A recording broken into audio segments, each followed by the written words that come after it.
Hoops talk for the street. Also, one of the hottest teams in the NBA that I want to talk about this episode, I got to talk about the Pelicans, right? I got to talk about the Pelicans, and I got to talk about Zion.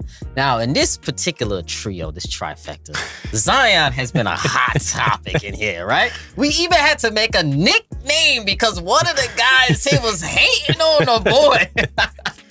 We had to give Reem the nickname Apologetic Reem. You know what? It's Zion disrespect. It's only right, man. You know, I'll be sending players overseas, and Reem just be hating. You know what I'm saying? Like, so it's only right. We hold on. We I equal don't each other appreciate out. the moniker of a hater. Cause straight up, the dude played finally one time good in 4 years. Like, come on now. What's his third season? It's fourth. I think it's third. He missed the first season. Did he? Yeah, Nah, he did miss played the 20-something games. He played 20-something games. He didn't play. Oh, you missed last season. Yeah, That's yeah. what. Last season, yeah. So But, this is year 4, right? we gotta look that up real quick on your phone. It's what year? Just go to basketball. Is this third year? I know it's third or fourth. I think it's the fourth. It's the fourth. Could be. So let's talk about the Pelicans right now, right? So bring that up when you talk. Let's talk about the Pelicans. Top 3 team in the West right now after an 8th seed berth last year. Zion is healthy this year, averaging 25, 7, and 4. He missed around 8 games this year thus far, not that many. He's already played in more games this season than he did in his rookie year. Zion, he's a peculiar star in my opinion because he scores differently than anyone else when you look at him. He has a combination of physical traits that are rarely seen in someone in his particular size. Hence why we got some slander when it goes to Reem. You know, he just had his career the other night, 43 points, 33 in the second half, but only 3 rebounds. And you know, I have an issue when players, power forwards and centers can't rebound or at least get me above 10 rebounds or at least 10 rebounds. I always have an issue with that because you know how I am, players who don't average at least 10 rebounds. But the question I wanted to ask you guys, Zion Williamson right now, Reem, what year you said he's in? 3. This is third year, right? So not that much time, right? Averaging 25 and 7 and 4 in his third year, missing around his 8 game. Now the Pelicans are the third seeded team. Top 3 in the West, 1 and 2 fluctuating around that. Damo, I'm gonna start with you on this question here right now because you talk about the Pelicans from time to time. I know you gave the Pelicans some kudos. I know they have some of your favorite players on that team. I know B.I. is one of your favorite players in the league. No coincidence there. B.I. and KD. No coincidence. Zion, you've been coming around. Herb Jones is one of your favorite players. I know you like Herb. CJ, I think Reem used to talk a lot more about CJ before. But this Pelicans team is on the rise, Damo. So when we talk about how they perform in this season, right, do you feel like as currently constructed, right, the Pelicans, can they win it all this season? Do they have the pieces to win a title this season? Yes or no? Talk to me, Damo. This year. To win it all this year? Mm-hmm. Nah, I'm gonna say no to that. Only because they need a little bit more experience together and going through. They need to go through that grind. You know what I'm saying? Together as a whole, and then maybe a year or 2 from now, I'll be ready to be like, all right, they legit title contenders. You don't think they went through that last year? Nah. You don't think that playoff series with the Suns, 8th seed, taking them to 6? It started a little something. It started a little beef, but yeah. I don't think it's. They're in the beginning stages of that grind. Like you see, like how Boston is. Yes. Boston done been through the ringer already. Yes. So when they get to that level of, constant, like they got to go through their highs and the lows. So you feel like they have another step to take before they can get to become First of all, health is wealth. Health is definitely We got to get a healthy, but that's why I give them kudos too, because it's like they always have a next guy up. Mm-hmm. That's what I like about them. Like when their guys is down, they always got somebody stepping up. Grand Theft Alvarado. my man, well, he put up like 38 a couple weeks ago. He had a monster game. He went crazy though. Herb Jones, he's off and on, but they got Trey Murphy over there putting up numbers. Okay, yes. Larry Nance is over there. He's in and out. They always got Valanciunas. So every time they misses somebody, they got somebody stepping in, and it's keeping them afloat right now. But I think when they're all healthy together and they go through that grind, then I'll be ready to be like, all right, this is legit here. Okay, those are some legit things that he said. Reem, talk to me. Do you feel like the Pelicans right now, they have enough to win it all right now with their current rise? Are they ready to take that step to be in championship contention? Contentions or winning it all is two different things for me. I think they got enough to be in the conversation. What's the conversation? The conference finals? Conference finals. They can make that no problem. Okay. Oh, no problem. Yeah. The only thing is when the game slows down, I'm just worried about the second unit. They don't have that wily veteran that would get them through a tough slot. Let's say Zion they start to build a wall on Zion. He gets a little frustrated. They got to give him a break. Who do you rely on to give BI that help? McCollum. I was getting ready to say that. McCollum's more of an organizer and like a relief, like a safety relief valve. But what I'm saying is he's a go-to guy that's on the second unit to give the rest minutes to certain players. And I also think they need to stretch big. But if you also remember, right, last year in the playoffs, CJ was the leading scorer in the playoffs. I don't know, was it BI or CJ? They were neck and neck, but CJ had Zion was in there. Yeah, CJ had more memorable playoff moments in that particular series, in my opinion, right? So that means to me that he is going to become or take the reins as the leader in a playoff series, or he's going to be that veteran presence that you talk about that the Pelicans need in a series. Now, how is Zion going to perform in a playoff series is really the question to me, because we say 25, 7, and 4 regular season numbers. I hate that he's not giving you at least 10 rebounds a night. That to me is a problem. And nobody on this team actually gives you 10 rebounds a night, which is a problem. Not even Valanciunas. Really? Nope. Nobody gives you 10 rebounds a night, which is a problem. Valanciunas, he leads them in rebounds with 9. And then Zion with 7. Zion really is like 6'6" though. He is, but he plays in the paint. Yes. Charles Barkley was 6'5", giving you 10, 11, 12 rebounds a night. That's one of his memorable comps. Charles Barkley, Rodney Rogers, as you were saying before. But it might be a little too crowded over there though for him to get those rebounds, because he can't get you 10, son. I'm not saying he can't. I believe he can, but I believe their team is too crowded for him to do that. Does Hayes still play Jack and Hayes still plays. He's their backup center pretty much.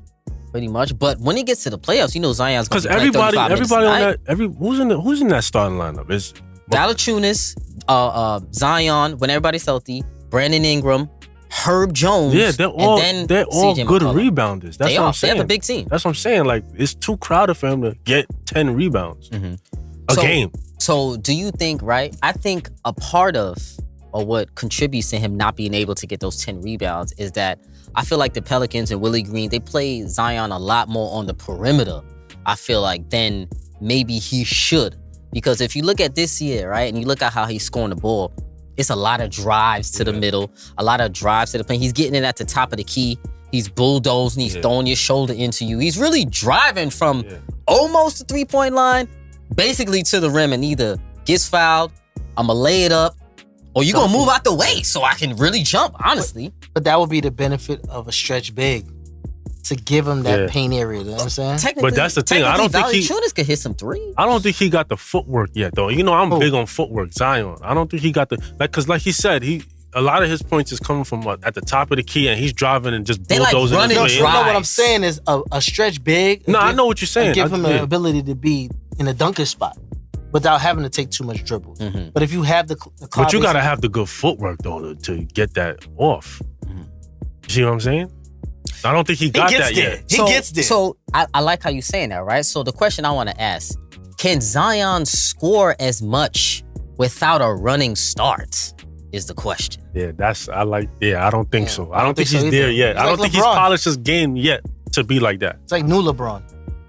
LeBron got to step back and then into you know what I mean? Or Giannis do the same thing. Yeah. So this is... That's why I don't think they're ready yet. He still got to get polished. He's only in year 3. Remember when you said this is year 4 for Zion. He missed a year.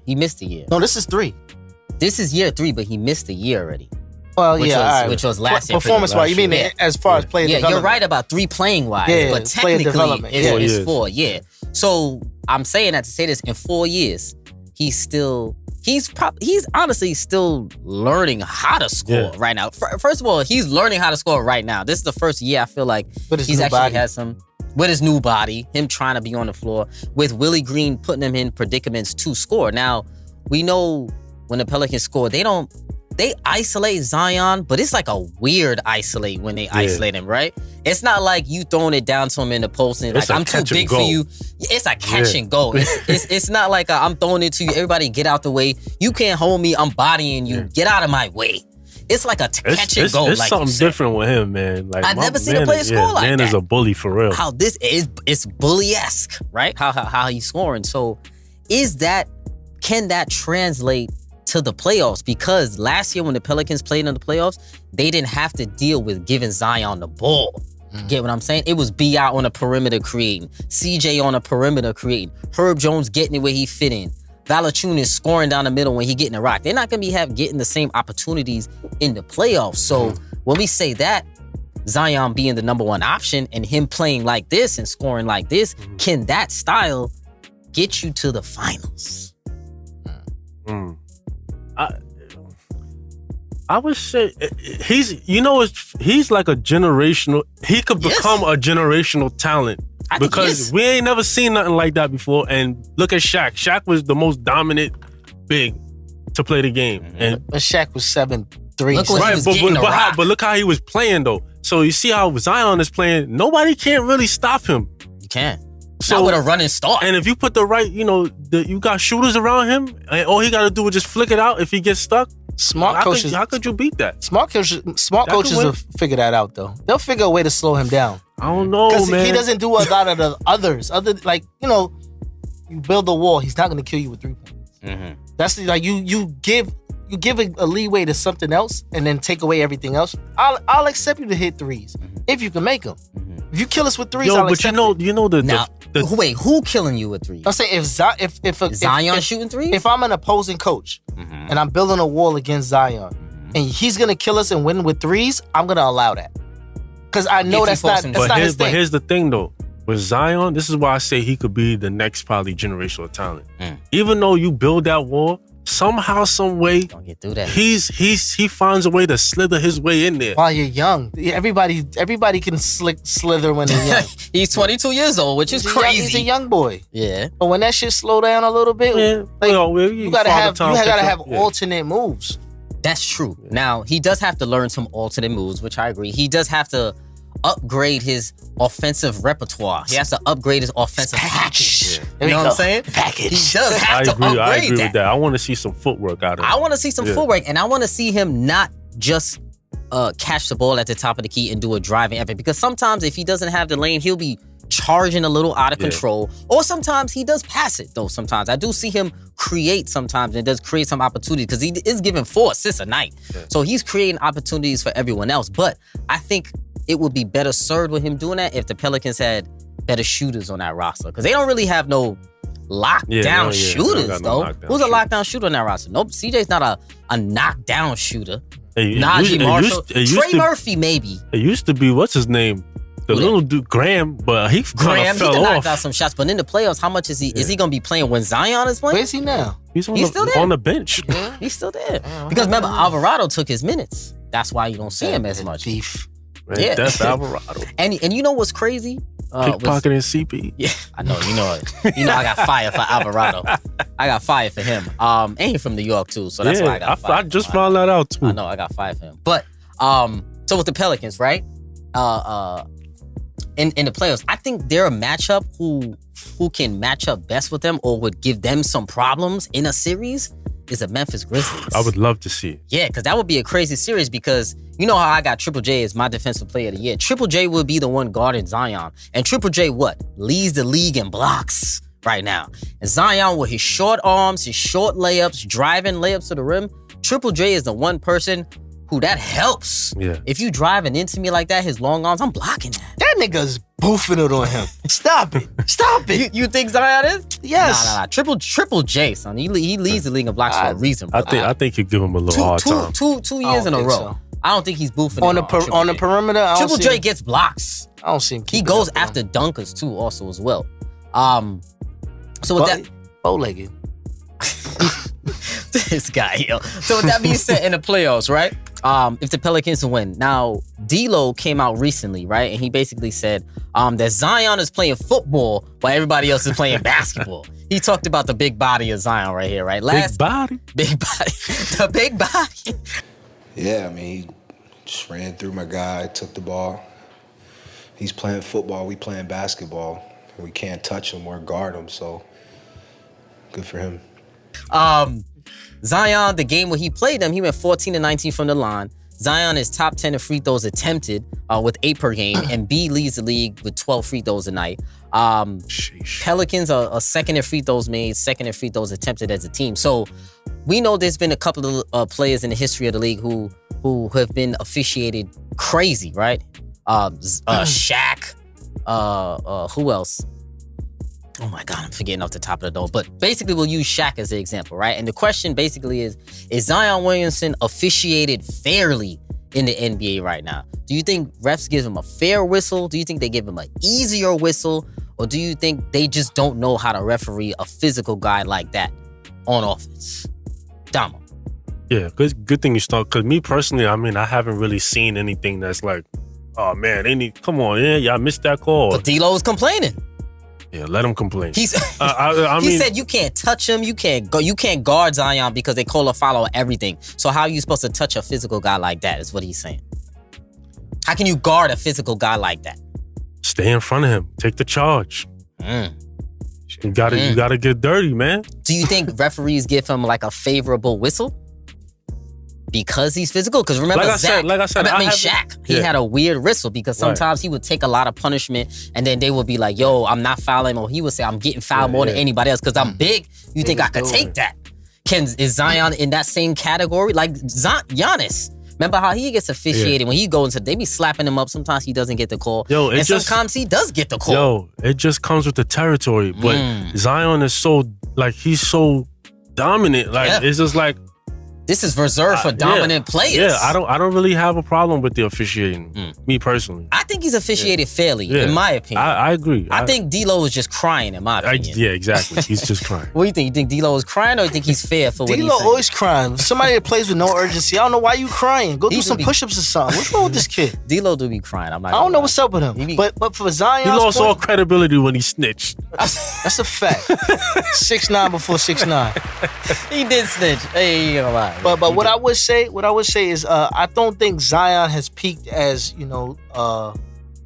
like that creme of NBA star where they're officiating him different yet. He's just a young physical guy. Like, Good that's point. what he is. I think he's earning what it is. Yeah. But he's knocking these dudes over like bowling pins. Like he's a big body dude, but we never seen athleticism, speed, girth, in that, you know what I'm saying? And that way he flow. I like what you said right there, because he's physical and everything, and everybody, maybe they still trying to figure out how they officiate him, but he's not that guy yet to be like, yo, man, I gotta get that call. Like, like LeBron, KD. Yep. He's not one of those guys. He's gotta earn his stature. Right. I've never seen him get a makeup call. Like they miss a call, so they're gonna give it to him because he's usually him. That's reserved for the upper echelon. So I feel like he has to go through a playoff series and get playoff refs. He gotta get that respect. Yeah, the playoff refs. They don't care over there. The playoff refs, and then I think that will change the perspective on him being officiated, or if he's officiated fairly. So we'll see how he's officiated moving forward, and especially when we get to the playoffs, we're gonna revisit this and see if he's officiated fairly. We'll see. Got to get there. Mm-hmm.